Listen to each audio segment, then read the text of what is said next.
ప్రతి విశ్వాసి ఒకటి తెలుసుకోవాలి. కొన్నిసార్లు మన విశ్వాస జీవితంలో కొన్ని పొరపాట్లు చేస్తాం. తొందరపాటు వల్ల ఉండొచ్చు, లేకపోతే లేజినెస్ వల్ల ఉండొచ్చు, మన అజ్ఞానం వల్ల ఉండొచ్చు, లేకపోతే మనం బహు జ్ఞానవంతులం అనుకొని దేవుని యొక్క ఆలోచన ప్రక్కన పెట్టి మన ఆలోచనతో వెళ్ళి దేవునికి దూరం అవుతూ ఉండొచ్చు. పొరపాట్లు చేస్తూ ఉన్నప్పుడు ఒకటి గుర్తించాలి, మన యొక్క పొరపాట్లు, మన మిస్టేక్స్ దేవుని నుండి శాశ్వతంగా మనల్ని ఎప్పుడు కూడా ఎడబాపవు అనే విషయం జ్ఞాపకం ఉంచుకోవాలి. చాలా మందితో అపవాది ఇదే చెప్తా ఉంటాడు, నువ్వు పొరపాటు చేసావు కాబట్టి you have lost your place.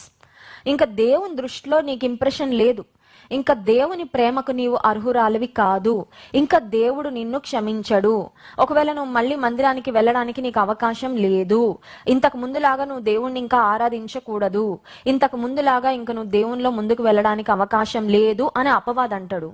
కానీ దేవుని వాక్యం చాలా చాలా స్పష్టంగా సెలవిస్తుంది ఏంటంటే, నీవు వెన్ యూ ఆర్ సేవ్డ్, రక్షణ పొందిన తర్వాత, దేవుని బిడవైన తర్వాత, దేవుని మందలో చేర్చబడిన గొర్రెగా నీవు ఉన్నప్పుడు, దేవుని సంఘంలో చేర్చబడిన దేవుని బిడ్డగా, దేవుని సమాజంలో ఒక భాగంగా నీవు అయిన తరువాత, nothing can separate you from the love of Christ. Hallelujah. దేవుని ప్రేమ నుండి మనలను ఏది కూడా ఎడబాప నేరదు, ఎడబాపకూడదు.